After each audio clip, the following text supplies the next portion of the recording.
resistors.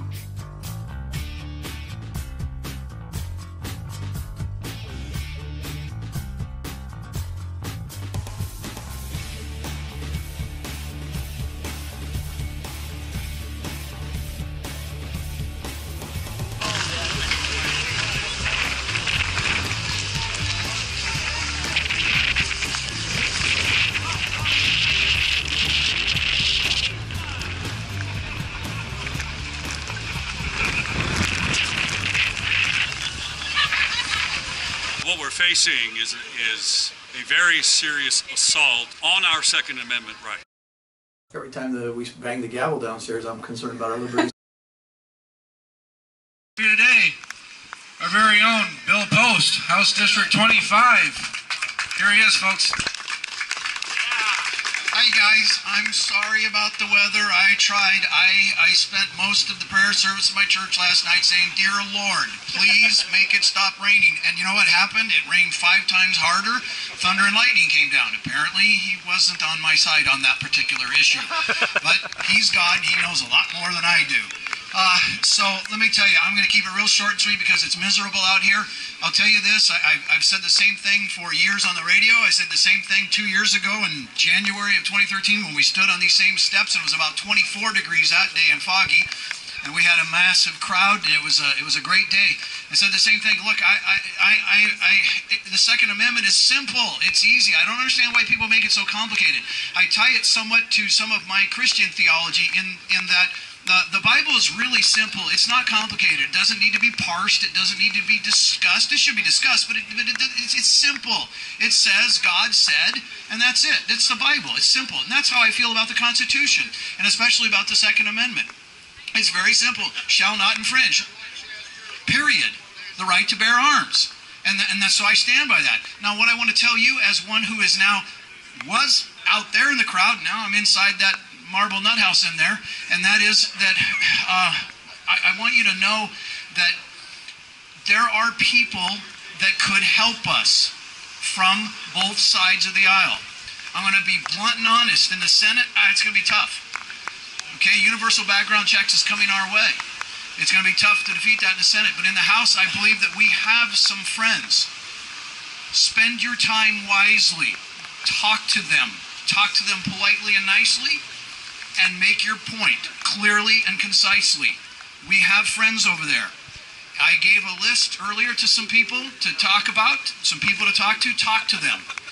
Make sense to them. Make it clear to them. We don't need more gun control in this state. We don't need it. We're fine. In fact, I'd like to repeal some of the gun laws that we have. I know the reality though of politics. The reality is, I'm in the minority by a long ways. What we really need to do is concentrate. I know this sounds crazy and I hate this, but we need to concentrate on 2016. Elections have consequences. We are paying the consequences now. Let's change that in 2016. Now is the time to get ready. So that's it. I don't want to take any more of your time. You guys can't believe you're out here in the rain. God bless you. Thank you so much. And please, as I've said to many people, this is the people's building. It ain't my building. It's not somebody. It's our building. Come in, say hello. I'm in office 373. I have meetings all day long. I didn't know I was going to have all these meetings, but I do. But I'll stop and say hi. Okay? So please feel free to come by and say hello. Have a wonderful day. Thank you.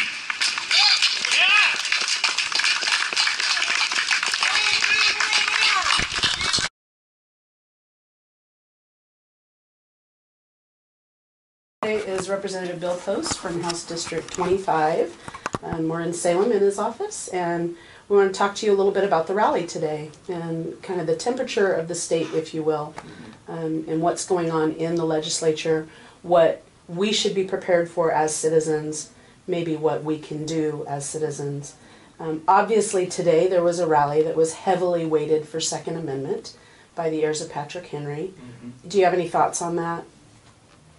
Well, I mean, it was, unfortunately, as we all know, the weather was terrible, and you know, I understand the reason for doing it on a Monday because the session's in. Sadly, Monday, of course, attendance is going to be tough for people, but the weather made it really bad. And then, you know, yeah, I just, to be totally honest with you, I've been one who, on my radio show that ended a year ago or so, about a year ago I started talking about how we needed to go the next, this came from the Tea Party, so I'm going to back up a little bit. From the Tea Party rallies of 09 and 10, which were huge. I mean, you know, there were 5,000 people down here in whatever it was, April of 09. So we kept having rally and rally and rally and rally. And I eventually started saying to people on my show, we need to go to the next level.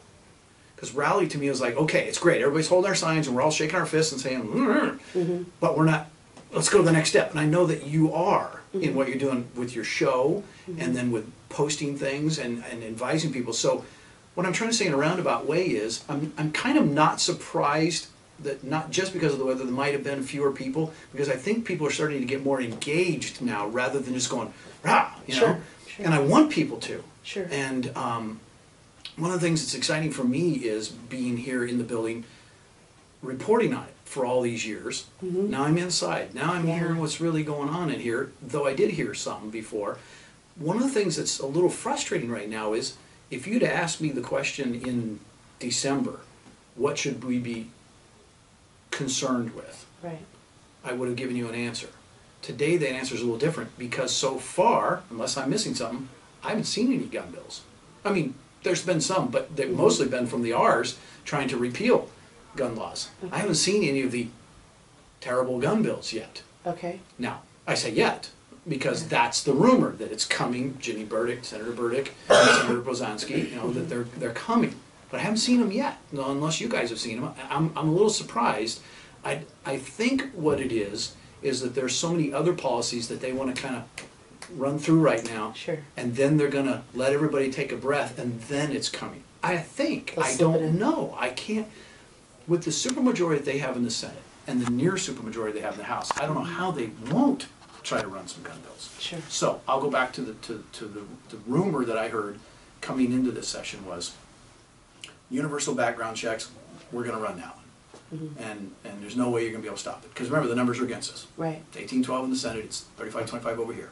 So they don't need us. We don't even have to be in the building. They're going to pass us. So you don't think that there's friends across the aisle that... That's where I'm going. That's where I'm going with it. Absolutely. So what I'm saying is, on what I've heard on paper is, universal background check, they're going to pass. That they've locked up the deeds. What they tell me is, and they don't use their accompaniment. Sorry about that. But what I have heard is any other of the, what I would call crazy gun bills, that we have enough friends on the other side that they'll stop those.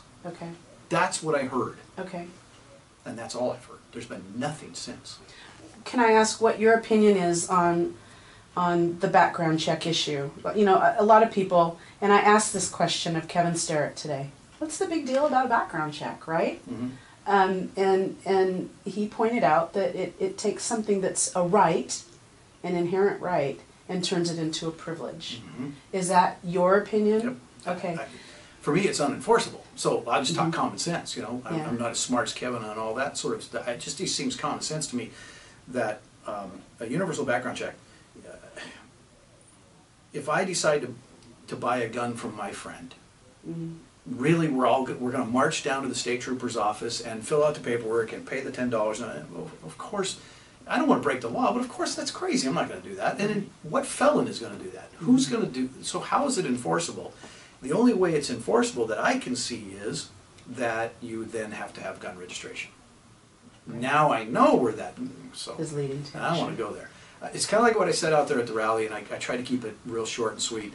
The Second Amendment to me is not something we interpret. It's not something we dissect. It's not something we disseminate. It just says what it says. Why is that so hard? For some people that's very hard. Well, you know, in 1776 they meant this, or 1789, whatever it was. You know, no, that's not what they meant. They would have told us what they meant. They wrote down what they meant. This is basic stuff to me. Sure. And are there any other that you've heard or that you have concerns about? Are there any other than the obvious, the Second Amendment, the 2A issues? Are there any other liberties that you're concerned about this particular legislative body eroding a little bit? Every time that we bang the gavel downstairs, I'm concerned about our liberties, so you want me to be honest.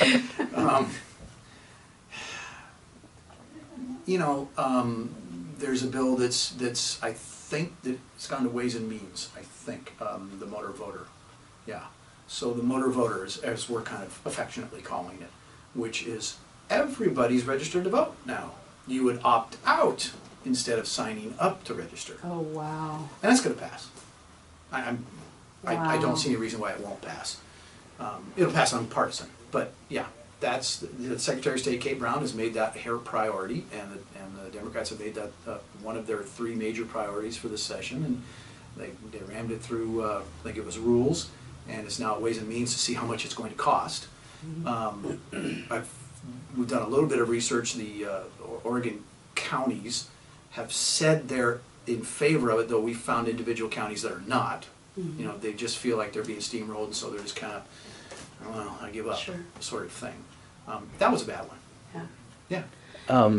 When you say everybody, can you define the term everybody, because that has such a broad meaning? Well, what I mean is if you can get a driver's license. So if you can get a driver's license, if you can go DMV and get a driver's license, then you're automatically registered to vote.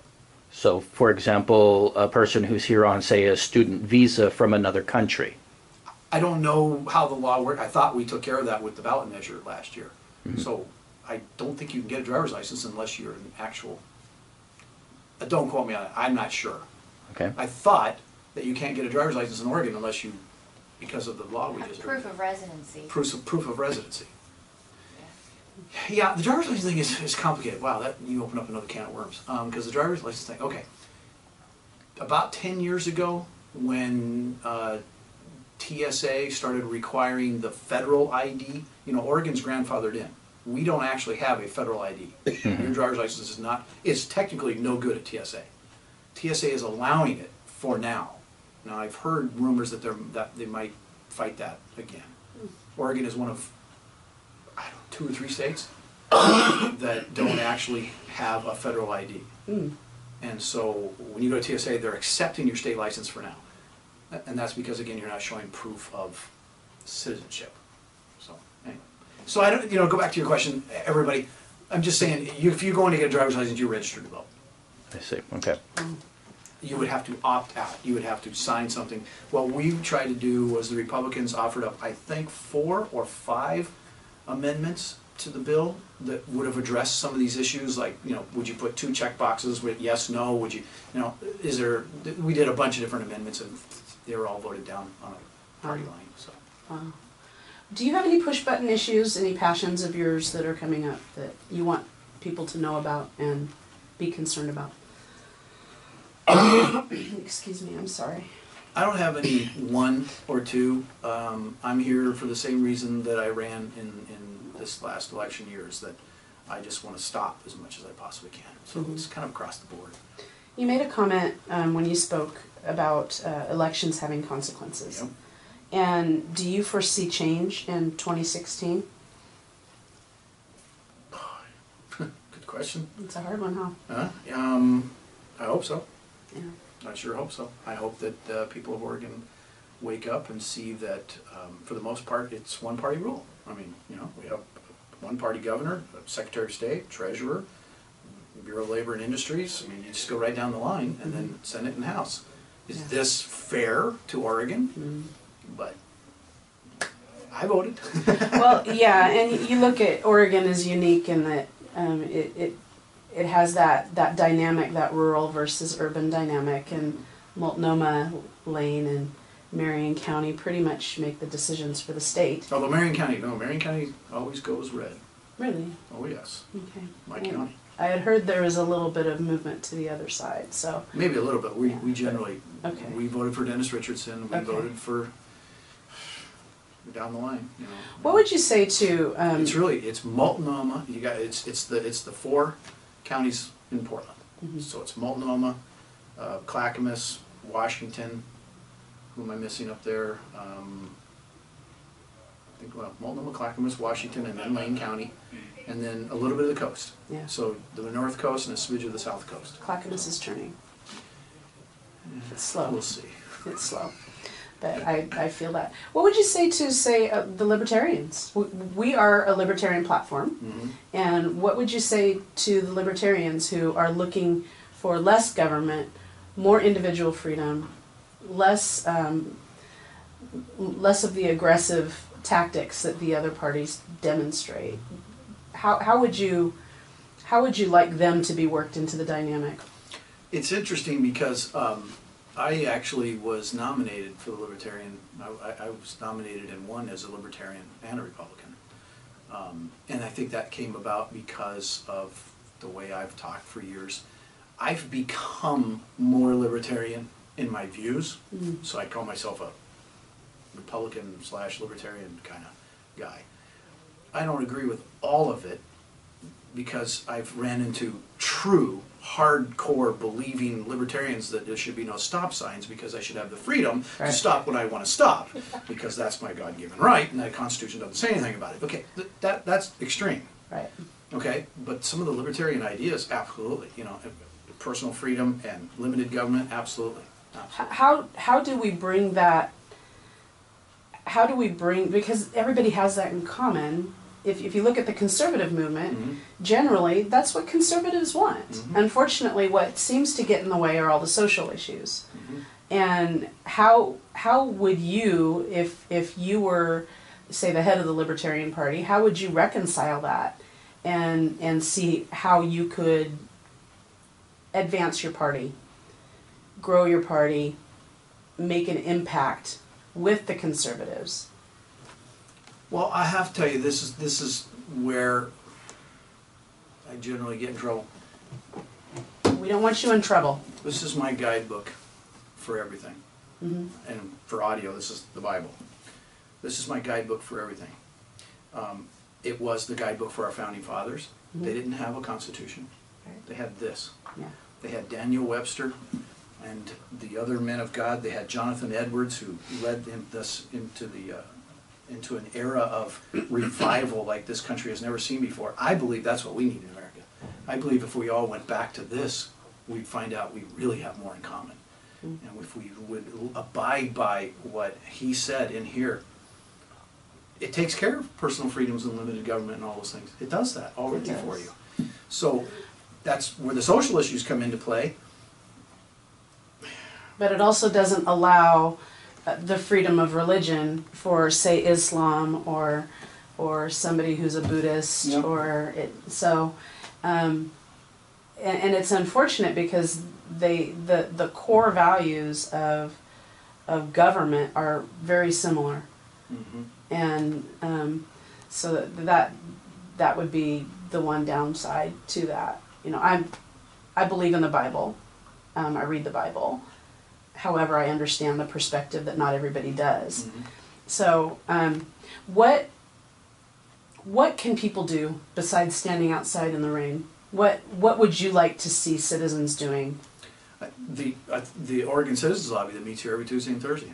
People ought to be in there. Yeah. They really ought to. It was something, you know, I'm sort of guilty of getting started with Jeff Krupp and David Darnell and some others. We started that a few years back, and I went down there Thursday and spoke to them, and there was sort of a lack of direction of what should we do. We had 30 people sitting around kind of wondering what we should do, and so I kind of went down there and just gave them a little bit of direction. And the direction would be the same thing I would say to answer your question, is pick an issue or two or three or whatever it is as a group and lobby. I mean, what do we do here all day long? My doors, every 15 minutes there's another lobbyist standing here and want to tell me about their issue. Yeah. Well, we're citizens. Do the same thing. Lobby everybody in the building for your issue. Come in the way lobbyists do, you know, and they sit down and they present their material and we go from there. So citizen lobbyists is huge, I think. Really? I think it makes a real difference. If you can't get all the way to Salem, obviously the email is a wonderful thing. You know, I read every single one that comes through here, you know, and for the most part I reply to all of them. If they send me 100 form letters that I know it's the exact same letter 100 different times, I don't respond to all of them because I don't think they read them. But a personal email, you know, dear Bill, I'm having a problem with this, and what do you think? And I answer personally. Now I don't know everybody in the building does that. Maybe it's because I'm a new guy. I don't know, but I probably always would be.